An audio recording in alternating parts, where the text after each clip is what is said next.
Hi, welcome to my YouTube channel. I'm Erin McGuire, women's worthiness coach, helping you find worthiness for yourself, your life, and your business.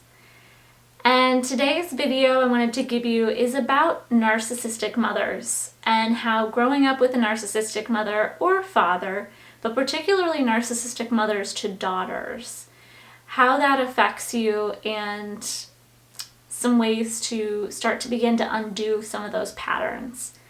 So from what I'm learning about narcissism is that it's a spectrum. There's full-blown narcissistic personality disorder, and then there's all these other layers in between that your parent doesn't have to be a full-blown narcissist in order to experience some sort of the residue from growing up with a narcissist in some way.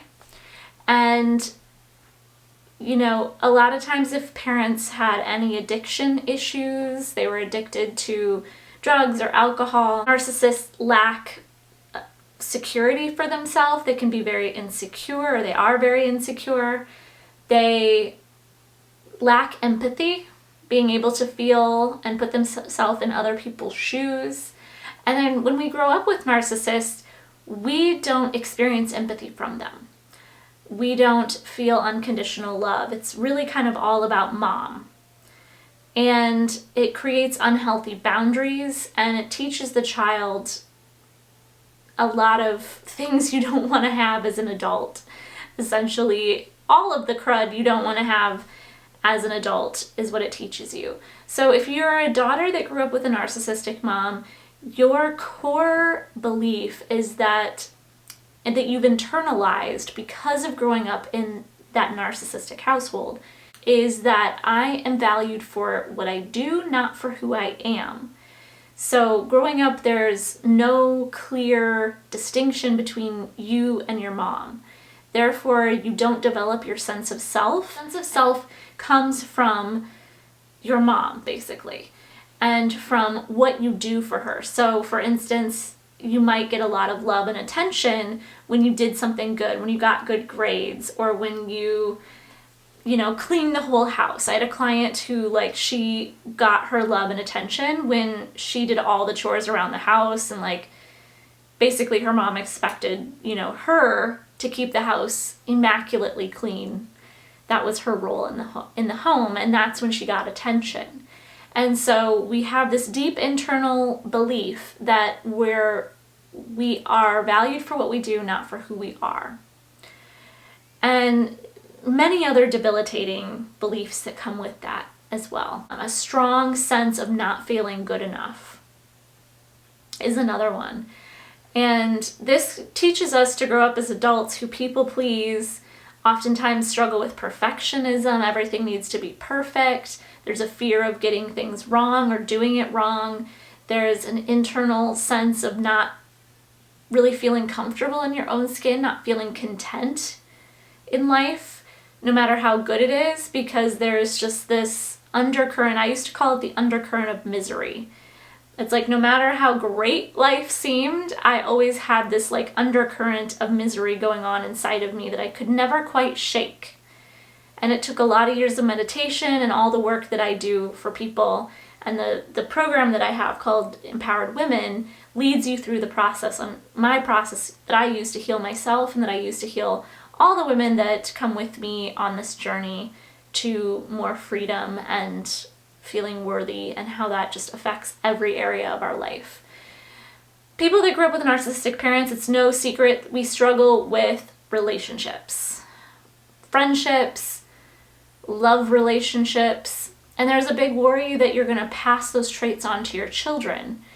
And so I just want to give you a few tips today that'll help you, particularly around feeling not good enough and that core belief that may have been installed for you, that is, I'm valued for what I do, not for who I am. This was such a big one for me, and it's still unraveling in places in my life. It's kind of fascinating.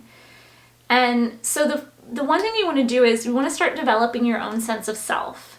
And obviously if you're an adult, you're probably well, I have a sense of self. I know who I am. But there's probably a part of you, if you struggled with growing up with a narcissist, that doesn't really know who you are. I've worked with so many people when I ask them what makes you happy, what brings you joy, they actually can't answer that question. They don't even know things that bring them joy. They're so entwined in other people's energies and stuff that they've lost their sense of self, or they never had a sense of self because of the enmeshment from when they were growing up. We want to start learning about our authentic self, and that's going to take an exploration of asking yourself questions like, what do I like to do for fun? What is something that I could just kick up my heels with that's totally fun and just totally puts me in a joyful state?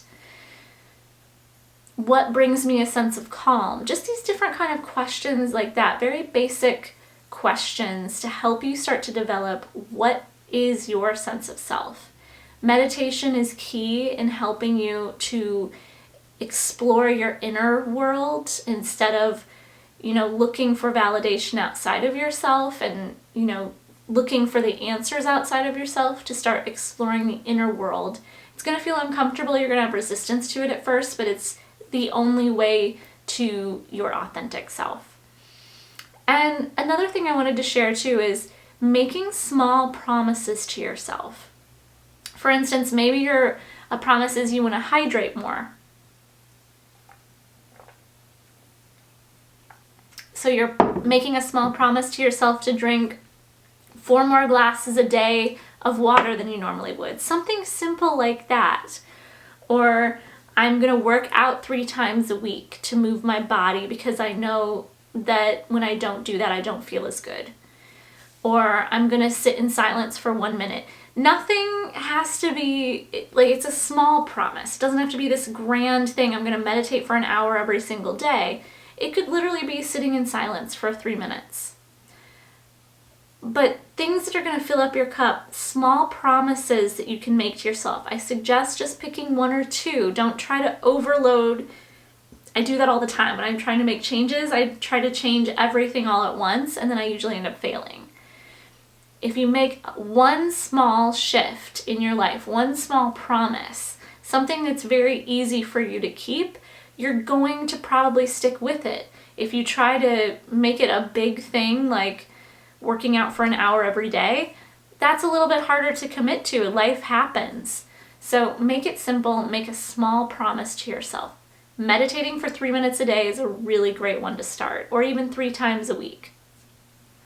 So I'd love to hear what that small promise is to you. Remember, we want to rewire the belief that I'm valued for what I do, not for who I am. You're going to start discovering who you are when you start choosing yourself first, making those small promises to yourself, meditating, exploring your inner reality instead of looking outside of you for the answers, and asking yourself simple questions like, what brings me joy?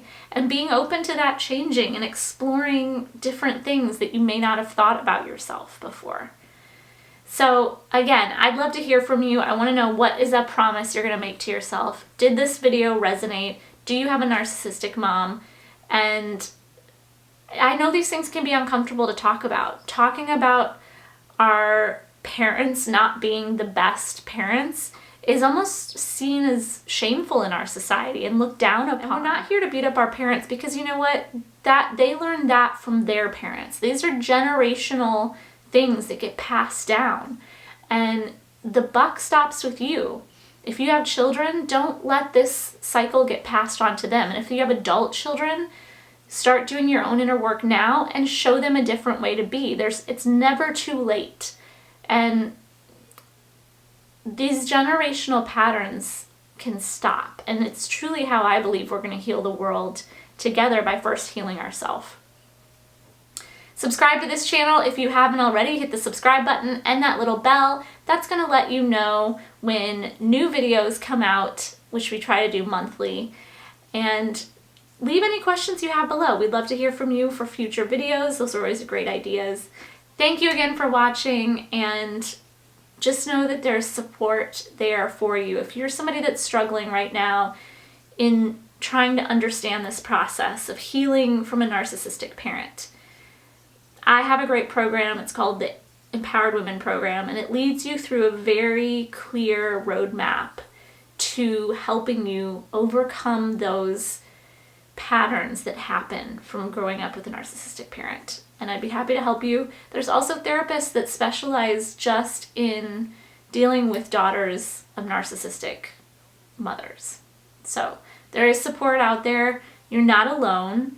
We can heal this. We can overcome this. We will if we bring our awareness to it. Thank you for watching.